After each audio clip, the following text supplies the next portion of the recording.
Are you a fourth year medical student or somebody that has recently graduated medical school and is in the process of transitioning to training? Or are you a brand new intern that is yet to take any action on your student loans? If so, there are 3 steps. There are 3 things that you can do today to go from an average student loan borrower to an elite student loan borrower. And if you complete these 3 steps, you have the opportunity to save over $300 per month on your student loan payments. That takes you from approximately a $300 plus per month payment all the way down to 0. If you want to learn more about these strategies, in the description section, I included a copy of my ebook that will allow you to see the exact steps that you can take to take your student loans from $300 per month all the way down to 0 for most borrowers. So in the last video, we addressed the step number 1, which is to e-file a prior year's tax return. And the reason we want to do that, if you recall, is when you enroll in an income-driven repayment plan, it uses only 2 things. It uses your income and it uses your family size. So if we don't have a tax return on file, there is no way for the student loan servicers to know how to calculate your monthly payments because they have nothing to go off of. So the reason we e-file a tax return, even with no income, is it allows us to use that when enrolling in an income-driven repayment plan. So that's the proof. That's the documentation that allows you to receive that $0 student loan payment. If you don't have that e-filed tax return on file with the IRS, then there's no other way for the Department of Education to know what your income was in the year prior.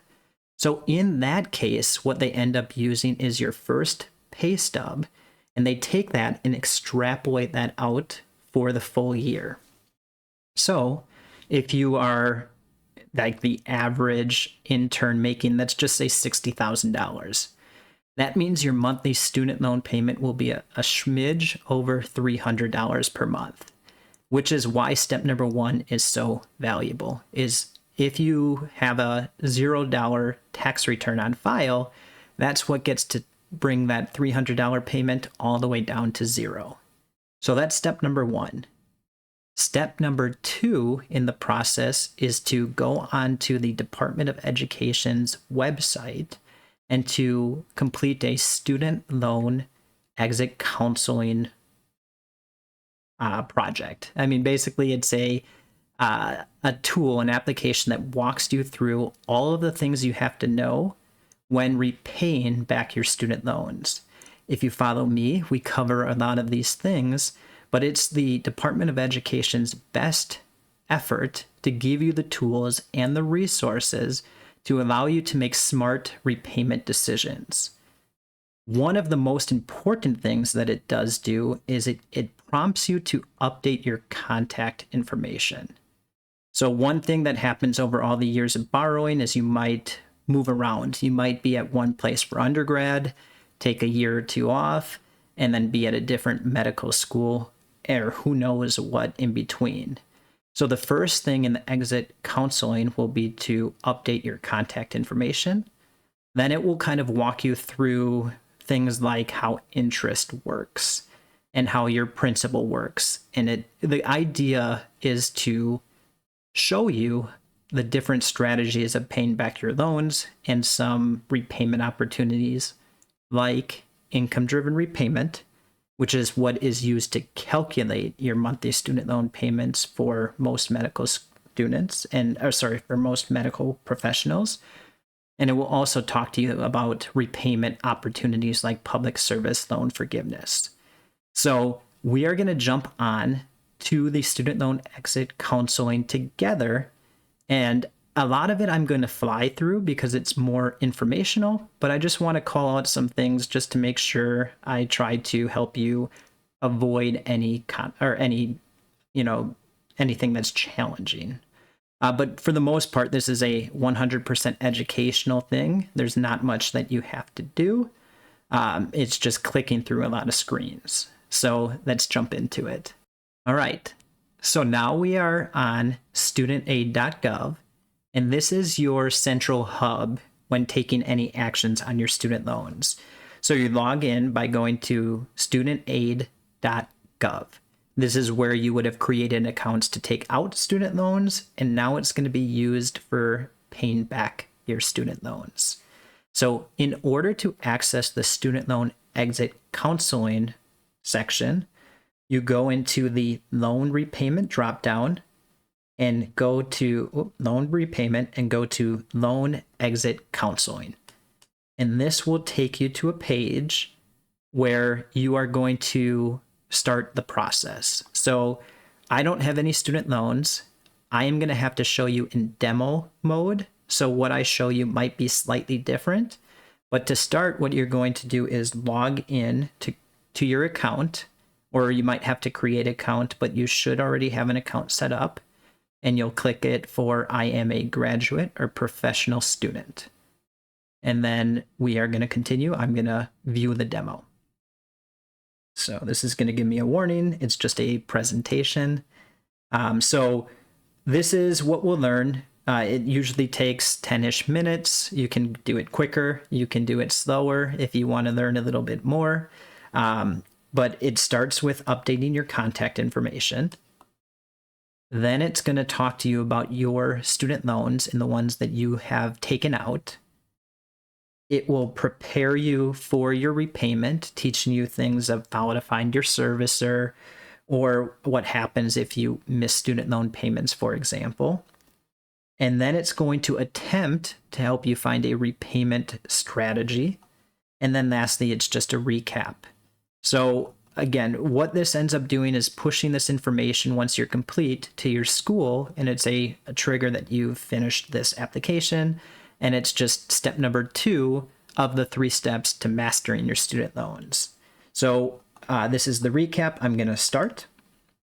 So first thing that we're going to do is update your contact information. You're going to just kind of comb through. If you need to, it will prompt you and show you where to update that information.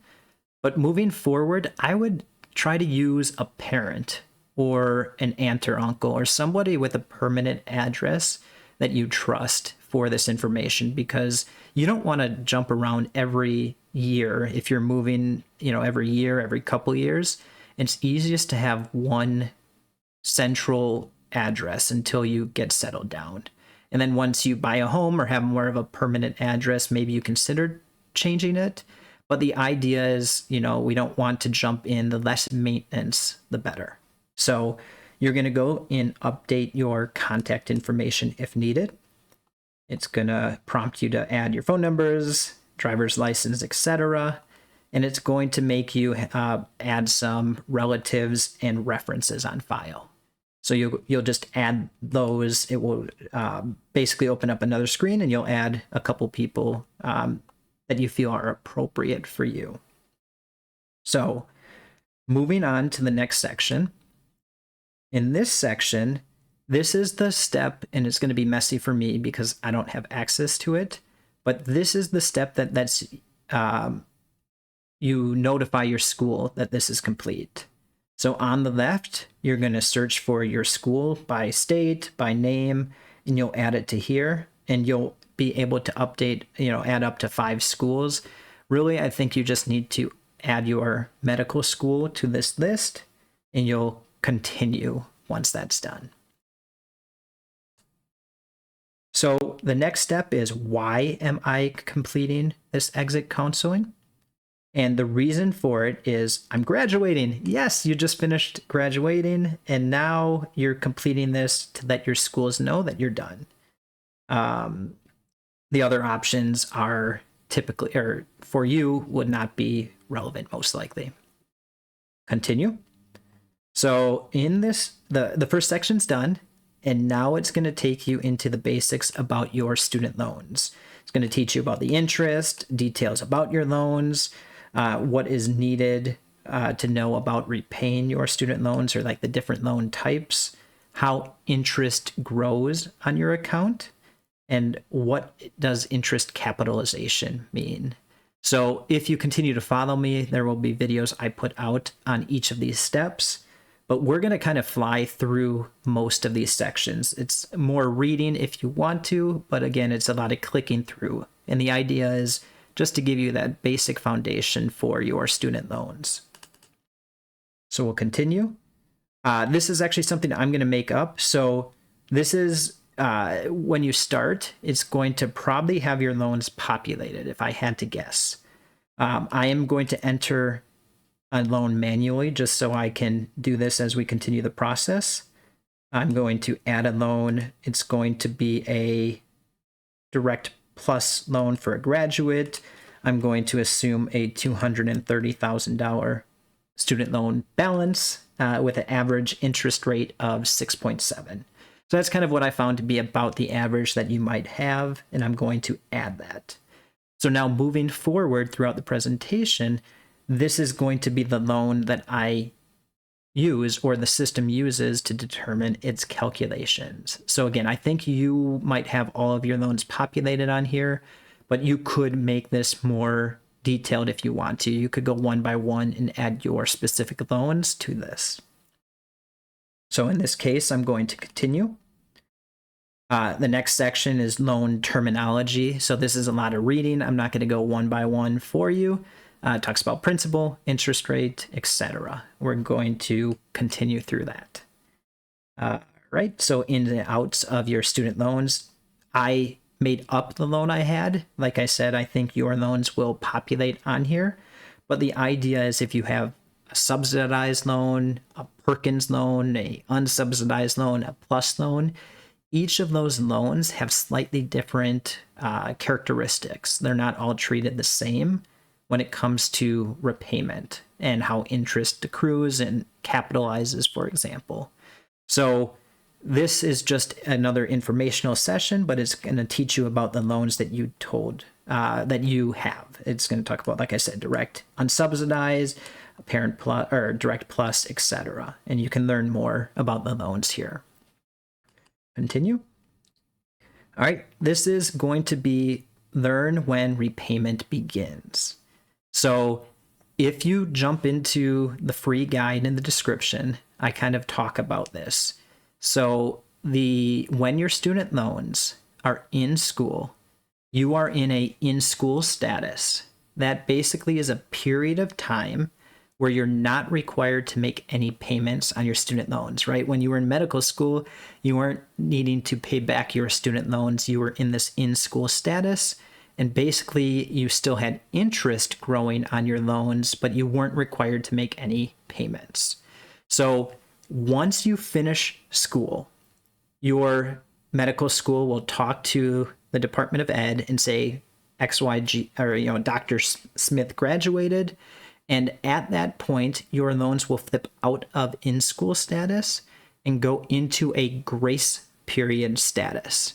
So once that happens, there's a 6-month period of time where you're not required to make any payments on your student loans. And once you get to the end of the grace period, so that 6-month period, if you don't take any action, if you're not following, the instructions I'm sharing with you, your loans go into what's called a standard repayment. So think of it like a mortgage-sized student loan payment. If your student loan balance is $230,000 and a 6%-ish interest rate, it's probably somewhere close to $2,500, something like that, dollars per month student loan payments. So if you don't take any action, you're going to have this huge student loan payment. So what you get to do is actively enroll in that income-driven repayment. So instead of using your student loan balance and your interest rate, when you're on an income-driven repayment plan, it uses your income and your family size. So that brings that payment way down. And if you e-filed a tax return and it was $0, it could bring your payment all the way down to zero for the first year. So this is talking about the grace period. If you say we graduated in May 2025, it will tell you that your first payment, like I just said, is 6 months later. Do you plan to return to school? No. So it's going to talk to you about what happens when you leave school. So a shorter version of the long recap that I just gave you. We'll continue through this. It will talk about how interest accrues. Like, this is the close your eyes. This is the hard thing to see. Every day, if you have a $230,000 student loan balance and a 6.7% interest rate, this is pretty common for you. It's likely this is higher. Every day the interest grows $42.22, which is unfortunate. That's $1,200, $1,300 per month. But remember, going back to the first video, if you're pursuing public service loan forgiveness and you're getting your loans forgiven at the end, so what that is you make 120 qualifying payments. So if you're working at a nonprofit or a 501c3, if you make 120 payments on a income-driven repayment plan, so based on your income and your family size, at the end, your loans get forgiven tax-free. So if we think about it, regardless if your loan balance at the end is $30,000 or $300,000, it gets forgiven at the end. So the interest piece specifically, if you know with 100% confidence, or you're pretty confident you're going for public service loan forgiveness, this piece tends to be irrelevant because who cares? Let's say it's $1,000 a day and your student loan balance continues to grow. That doesn't matter because at the end of public service loan forgiveness, that whole balance is forgiven tax-free. So don't get me wrong, I empathize with you guys. It causes a lot of anxiety looking at these numbers. $42 a day, oh man, every day, $42. Tomorrow, $42 is growing on your student loan balance. It's growing your student loans. But if you're pursuing public service loan forgiveness, it doesn't matter because at the end of the day, that can balloon as big as it needs to, and your loans will get forgiven tax-free. So a little long-winded, but let's continue. All right. There's a nice little video of what happens when interest capitalizes. I won't get into that. We'll kind of skip through this for right now. What are the basics on your loans? So what happens with accrued interest? It will kind of walk you through that based on your loan type. What if interest capitalizes? So accruing just means it's growing in a pot on the side of your account. So yes, it's all your student loan balance, but basically you have a principal and your interest is in almost like a second bucket. Every day that $42 is going into the second bucket. So your principal remains the same typically, but this other bucket, imagine getting fuller, $42 every day, 42, 42, 42, it gets bigger and bigger and bigger. And what happens is if you do a step like switching repayment plans, maybe you're on one income-driven repayment plan and you want to go to a different one, or you decide to consolidate your student loans, which is the third step in this process. But if you consolidate your student loans and take all of your student loans, mush them into one, and having one average interest rate, at that time we have our principal, our student loan balance, and then this pot of $42 a day gets dumped on top of the principal. So that balance now grows. So moving forward, instead of having this low student loan balance and then this interest accruing, growing on the side, when it capitalizes, it gets added to that student loan balance. And now your calculations, your payments are based off of a much bigger number. So again, long-winded, but that's kind of a quick 101. And you can play around with how this works. So we're going to continue. I'm going to skip over this section. This is basically saying what happens in your grace period. If you wanted to prepay, put money towards your student loan balance, how does that affect the interest piece? And for most of you guys, especially if you're going for public service loan forgiveness, you're not going to want to put any extra money towards your student loans. If anything, you want to pay as little as possible to get the maximum forgiveness. So I'm going to skip over this for now. All right, that's done. Section complete. We're moving on to preparing to repay. So in this section, it's going to talk about your student loan journey. It will help you understand who your student loan servicer is. And I believe in this step, it actually will have prompt you to create an account on your student loan servicer's website. It will teach you a little bit about your obligations and consequences, the benefits of having federal student loans, how to make payments, and how to avoid consequences. So missing payments, not making payments, what happens if you do, and how to get out of that. So this is a lot of reading, but I'll call out anything important. So this is just terminology. We're going to skip through this section. Then we talk about your loan servicer. So the Department of Ed, so the site we're on, studentaid.gov, this is your central student loan hub. This is where you go to get high-level information about your accounts.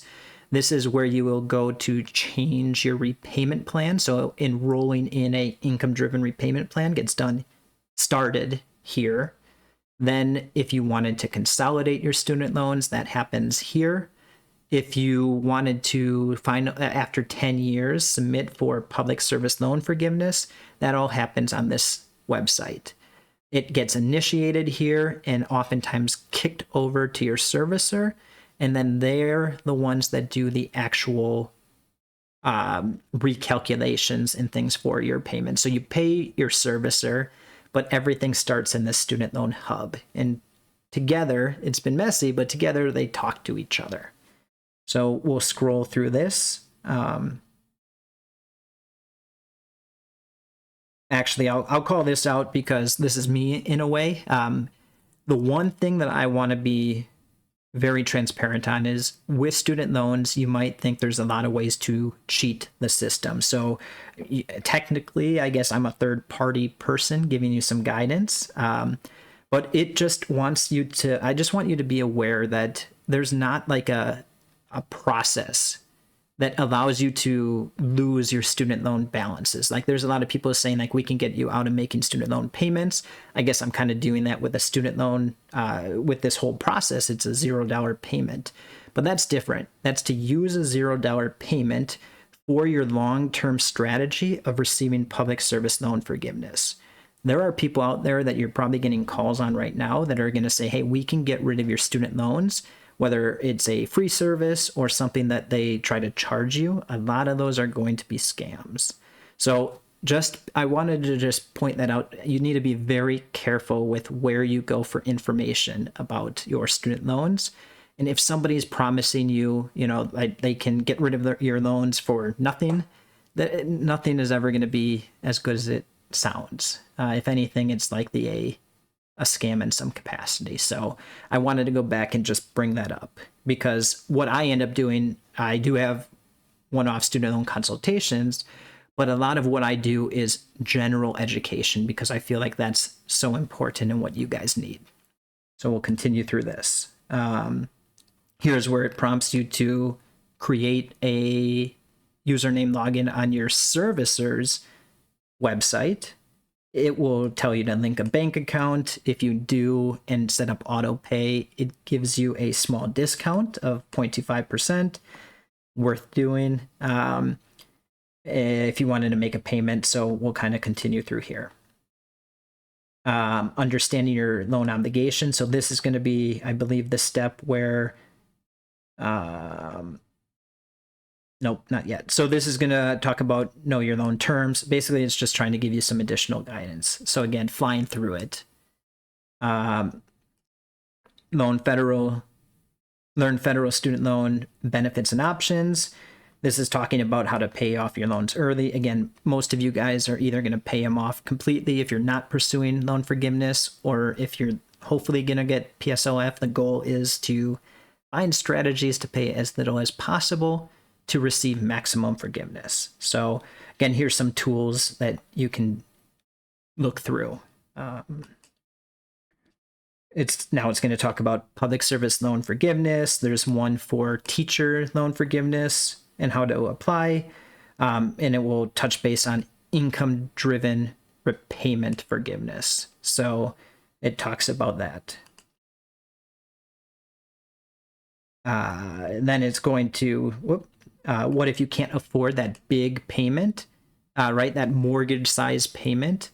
Now we're going to get into those strategies of lowering it using things like income-driven repayment plans.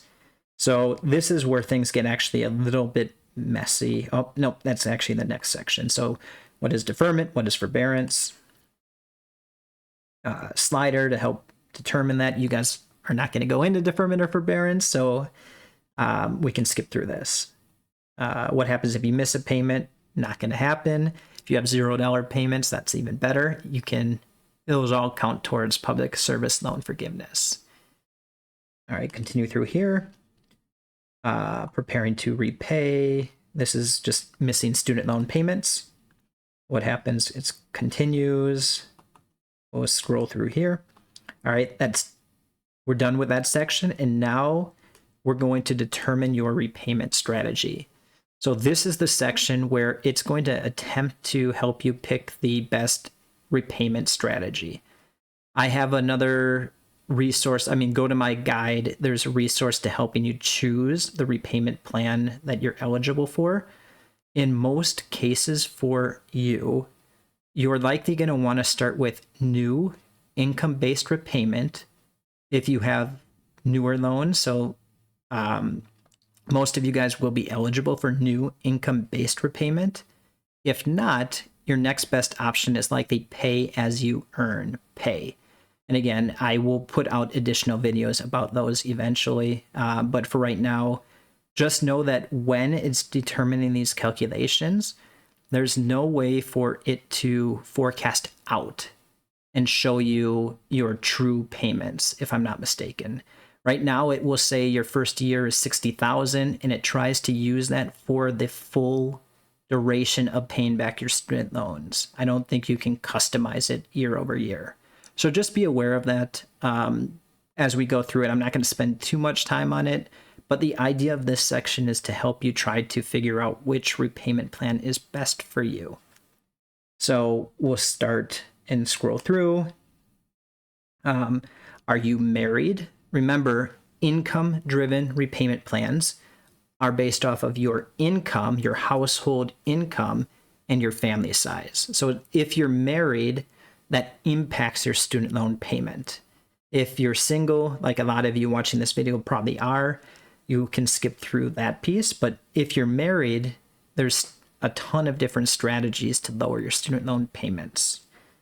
Same with your single, but there's just unique opportunities if you have two incomes involved. So are you married? We're going to say no. Most of you guys, this shouldn't impact you. If you watched my first video, I talked about it a little bit. But if your parents file a tax return, if they claimed you as dependents, and you would answer it as you can. Again, this is informational, but most of you guys, your parents should not have claimed you as dependents. And then it's going to ask about your dependents if you have any kids. I am currently employed. I am not currently employed. So this is basically saying put in your employer. I'm going to try to skip through this. I'm going to skip over that section, but you would put in your residency program there. All right, it's going to talk to you a little bit about how loan forgiveness works. We're going to scroll through. I understand. I'll simulate my repayment under PSLF. So if you wanted to try to determine if PSLF is best for you, you can click that one. Do you have a salary? Yes. What is your salary? About 60,000, 70,000, whatever your program is. What is the goal? Pay off loans as fast as possible, have as low monthly payments, pay lowest total. You'll just pick which one applies to you. It's going to give you its best guess for repayment. I found it always selects pay. I don't know if this takes into consideration when you took out your loans. So your ability to enroll in pay versus a plan like new IBR or even old IBR. And again, there's a lot of nuances, but it depends on when you took out your loans originally. So right now it's just saying, based on what I've inputted, pay will give me the lowest repayment and the lowest repayment overall. All right. Would you like to select this plan? I'm not exactly sure how this plays out, if it's actually going to help you in the long run. But again, this is just a demo. Yeah, let's select pay. Okay, so basically it's selecting pay for the simulation. This is the warning saying once this is complete, the next step is we need you to go and enroll in a income-driven repayment plan. So, all right, it's going to walk you through some of this other stuff. We're going to continue. And for me, again, I don't know how it looks on your end. I completed the demonstration. So a lot of this is all recap. And from there, you'll just, I believe once you hit submit, it will get shot to your school and acknowledge that you finished the step. And it's your next step in documenting your progress. So we talked about step 1, which is e-filing a tax return for the year prior. Step number 2 is you have to complete this step before going into the final step. And I'll create a video on that next week of how to consolidate your student loans. And in that process, you will actually pick the income-driven repayment plan. So again, if you want additional guidance, check the comment or check the description section. If you have any comments, put them below, and I'll try to answer them the best I can.